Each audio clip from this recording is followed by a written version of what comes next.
कुरान मजीद कोई आम किताब नहीं बल्कि ये अल्लाह ताला का कलाम, दिलों की शिफा, जिंदगी की रहनुमाई और क़यामत के दिन नजात का जरिया है। अल्लाह ताला कुरान पढ़ने वालों के बारे में फरमाता है, इन्नल्लज़ीना यतलूना किताब अल्लाह व अक़ामुस सलाता व अनफ़क़ू मिम्मा रज़क़नाहुम सिर्रम व अलानिया यरजूना तिजारतन लन तबूर। यानी बेशक जो लोग अल्लाह की किताब की तिलावत करते हैं, नमाज कायम करते हैं और हमारे अता किए हुए रिस्क में से पोशीदा और अलानिया खर्च करते हैं, वो ऐसी तिजारत के उम्मीदवार हैं जो कभी नुकसान में नहीं जाएगी। फिर अल्लाह ताला फरमाता है कि वो उन्हें उनका पूरा अजर अता फरमाएगा और अपने फजल से मजीद भी देगा। जरा गौर कीजिए, दुनिया की हर तिजारत में नुकसान का खतरा होता है, लेकिन कुरान के साथ ताल्लुक एक ऐसी तिजारत है जो कभी खसारे में नहीं जाती।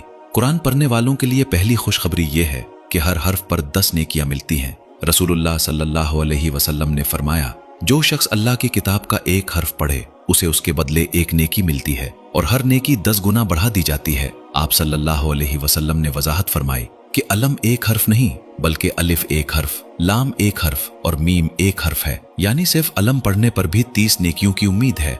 ये हदीस जामे तिर्मिज़ी हदीस नंबर 2910 में मरवी है और उसे हुस्न करार दिया गया है। दूसरी खुशखबरी उन लोगों के लिए है जिन्हें कुरान पढ़ने में दुश्वारी होती है। बाज लोग कहते हैं, मेरा तलफ्फुज़ दुरुस्त नहीं, मैं अटक अटक कर पढ़ता हूँ इसलिए कुरान नहीं पढ़ता।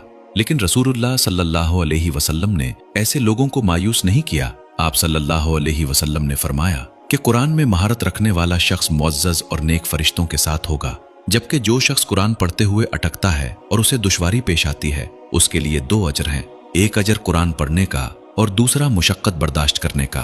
तीसरी अजीम खुशखबरी ये है कि कुरान क़यामत के दिन अपने पढ़ने वालों की सिफारिश करेगा।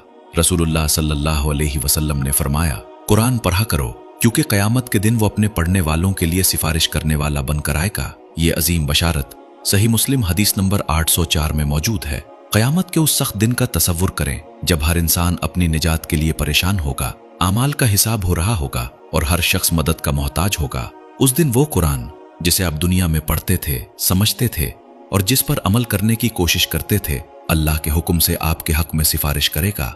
लेकिन याद रखिए, कुरान के साथ ताल्लुक सिर्फ खूबसूरत आवाज में तिलावत करने तक महदूद नहीं। कुरान को पढ़ना भी है, समझना भी है, उसकी तालीमात पर अमल भी करना है और उसे दूसरों तक पहुंचाना भी है। हमें खुद से सवाल करना चाहिए, क्या हमारे दिन में कुरान के लिए चंद मिनट मौजूद हैं? हम मोबाइल फोन खोलना तो नहीं भूलते, लेकिन कुरान खोलना क्यों भूल जाते हैं?